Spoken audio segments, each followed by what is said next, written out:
Hey there, and welcome to This Explainer. Today, we're diving into a fascinating concept called the Everyday Umbral. We're going to explore this really provocative idea about the invisible, daily thresholds we all cross. But to kick things off, I want to put you in a very familiar scene. Imagine you're in your bed. It's the dawn of a brand new day. We so often think of great moral crossroads as these epic cinematic events, right? But the truth is, the most profound tests of our character actually begin in incredibly mundane moments. So your alarm rings. You hit the snooze button, probably for the third time, let's be totally honest, and you struggle to open your eyes. While you're still completely half asleep, your hand just automatically reaches over to the nightstand. You grab your phone and start scrolling. You're absorbing the news, your messages, and, of course, other people's lives. It's almost entirely automatic. You haven't even gotten out of bed yet. Your brain is literally still booting up, but the entire world is already right there in the palm of your hand, demanding your attention and, much more dangerously, your judgment. Okay, let's really think about this for a second. In just a matter of minutes of scrolling, the triggers start popping up. Someone took that absolute dream vacation. Boom, someone else got promoted. Oh, and look, someone just bought exactly the thing you've been saving up for. Suddenly it feels like everybody out there is living an absolutely perfect life. And it's in that exact instant that a very subtle, almost imperceptible shift happens inside you. Just a tiny twinge of envy, a cruel little comparison, that really uncomfortable feeling that your own life could or maybe should be different. Nothing has changed on the outside of your bedroom, but something has absolutely shifted on the inside. Now, here's what is so interesting about the author's definition of this micro-decision. This right here, this is your very first umbral of the day. Forget about the idea of some distant, dark spiritual realm. The umbral is redefined here as this exact everyday threshold. There's no physical door to walk through. There's no glowing neon sign flashing, "Stop, make your moral choice now." It is just an incredibly common situation, cleverly disguised as a smartphone notification, that demands a silent internal choice from you. Part 1. Who are we becoming? The internal metric. Think about it. How often do we actually stop and ask ourselves the really hard questions? We usually focus so heavily on the outside, on the things we can easily count and show off to the world, but we actively avoid looking at the foundation we're building underneath it all.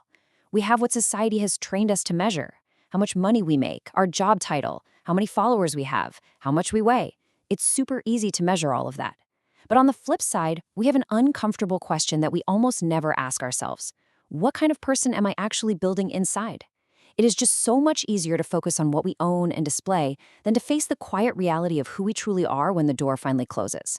I mean, it is absolutely effortless to claim you're a good, honest person when literally no one is offering you a clear advantage to cheat, right? It is incredibly easy to say you are a deeply patient person when your internet is lightning fast and your morning commute has zero traffic. The true test of your patience or honesty or kindness doesn't happen in a vacuum. It starts at the exact moment the opportunity to do the exact opposite arises.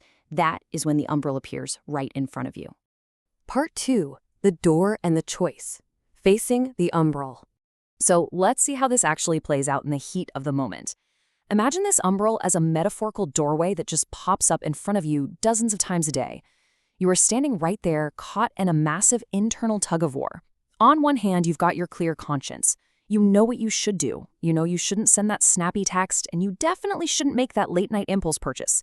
But on the other hand, there's the undeniable appeal of what is easier, what brings you immediate pleasure, what's convenient right now.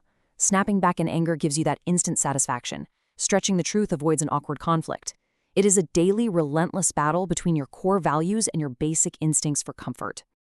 And how do we handle that tension? Well, we invent excuses. How many times have you told yourself, "Oh, come on, I deserve it," or, "Well, they started it. It's just this one time," or the all-time classic, "Nobody is ever going to find out." The source material really holds up a mirror to us here. We all have this entire arsenal of justifications locked and loaded, just waiting to fire off so we can relieve the guilt of choosing the easy way out. But why do we do this? The crucial point is this: we almost never admit or even try to convince ourselves that we are actively doing something wrong. Our egos are way too smart for that. What we do instead is simply find a quick, convenient little explanation to let ourselves keep believing that we are right, that our poor behavior was completely justified by the circumstances. It's an incredibly common, yet highly dangerous characteristic of the human mind. And the cycle of crossing that door to the wrong side follows a very predictable script. Step 1. You feel that internal resistance, that quiet little voice saying, hey, don't do it. Step 2. The temptation keeps knocking until you start negotiating with yourself, minimizing what it means. And then you cave in. Step 3. Magically, all the pressure vanishes. You feel this wave of momentary relief. But then, almost immediately, comes step 4. The silence returns, accompanied by the bitter taste of regret, of shame, and that nagging question, why did I do this again? You just crossed the umbral, and you fell. Part 3, where we win. A new perspective. Okay, pay very close attention here, because we are about to completely shift our focus. Not every umbral is a trap destined for failure. There is a spectacular twist in how we can view these moments. This is honestly the most powerful and liberating idea of this entire concept. We tend to associate these daily crossroads with our worst moments, our slip-ups, our falls. But the umbral doesn't just have to be the place where we lose. Actually, it is our greatest and sometimes our only opportunity to win. It is the arena where you prove to yourself who you really are. And these victories, they look exactly like this. You might feel an immense flash of anger at someone, but you actively choose not to hurt them with your words. You might feel a sharp pang of envy over someone's achievement online, but you swallow your pride and choose to genuinely admire them instead. You might desire revenge in a petty workplace argument, but you choose to take a breath and walk away. You really, really want to buy that shiny new thing, but you choose to wait. You feel the raw impulse for sure, but you completely dominate the reaction. Now look, no one is going to give you a standing ovation in these moments. Actually, scratch that. It is highly likely that absolutely no one will even notice the colossal war you just won inside your own head. Nobody's going to know that you could have chosen a destructive path but didn't. But you will know. And that's okay. Because at the end of the day, it's these tiny, silent choices that might not change our lives in the eyes of others, but they quietly and permanently shape the very essence of who we are. Part 4.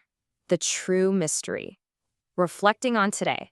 So this brings us right back to the present, to right now, and to the true heart of the matter.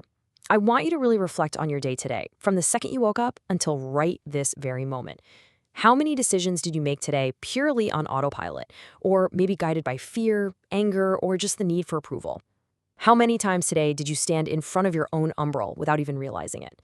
Maybe someone cut you off in traffic and you just laid on the horn. Maybe it was during a tense meeting at work, or when you were typing out a sarcastic reply to a complete stranger on the internet. Or maybe it was in a quiet moment when absolutely nobody else was looking. You see, the umbral isn't some mystical, distant, or unattainable place. It's invisible, sure, but it is way more real than the ground we walk on. It is exactly where it has always been, hiding right there in the margins of our daily lives, disguised as minor annoyances and fleeting desires. It is right in front of every single choice. All of us, without exception, are forced to cross these thresholds every single day. The difference doesn't lie in finding or avoiding the door. The difference lies entirely in what we do when we face it. So the true mystery of life isn't about trying to guess what destiny has in store for you on the other side of that door or worrying about external circumstances. The true and absolute most profound mystery that I want to leave you to reflect on today is this. When you face your next invisible choice, who will you be after you cross it?